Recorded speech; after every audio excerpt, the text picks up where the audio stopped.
Basta may pera ka, kahit wala kang alam, magkakalisensya ka. Patay tayo dyan. Ayan. Kung marami po ang nangyayari ngayon na mga aksidente, sobrang dami po at nai-involve po dito karamihan mga motorsiklo. At yung iba po, alam naman natin to, very common term na ginagamit, ang daming kamote. So, ang dami pong kamote rider, ang dami din kamote driver, yung mga naka four wheels, marami po yan. Hindi naman po natin yung sinisingle out yung mga nagmomotor.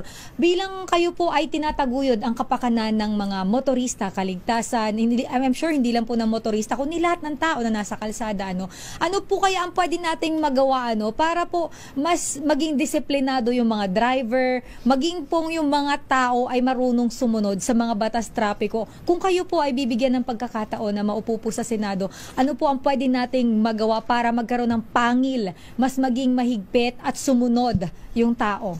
Ma'am Mel and Sir Deo, bago ko po sagutin ang inyong katanungan, gusto ko lamang po sabihin na ang anumang problema, pag hindi mo alam ang ugat, mahirap mong marisolba.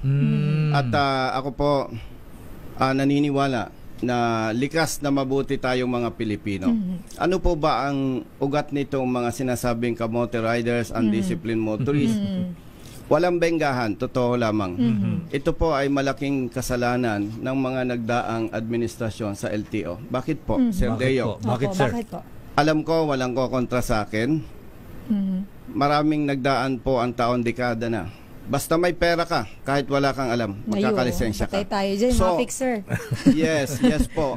At ibig sabihin po, itong mga sinasabi nating undisciplined motorists, riders, biktima lang ito Why, Sir Deo? Opo. Halimbawa po, binigyan kita ng lisensya, hindi naman kita tinuruan. So, anong aasahan natin na ikaw ay disiplinado at marunong sa kalsada? So, pag nagkaroon ng argumento, mag-aaway tayo. Akala mo tama ka, pero mali ka. Akala ko naman, tama din ako, mali din pala ako. So, yung katanungan po ni Ma'am El, dalawa po ang napaka-importante dito sa usaping ito. Number one is education and enforcement. So, alam na po ninyo, modesty aside, since 2006, nagkakandak po kami ng libreng road safety seminar sa mga motorista. So, kapag tayo po ay naluklok sa Senado, unang-unang riripasuhin po natin yung mandato ng LTO patungkol sa education. Kasi po, sa kasalukuyan ngayon, may mga accredited school sila, pero bagamat wala tayong konkretong basihan, may mga information na lumalabas na nandun pa rin yung anomalya, yung tinatawag na non-appearance. Basta malaki ang bayad mo, complied lahat, magkakalisensya ka.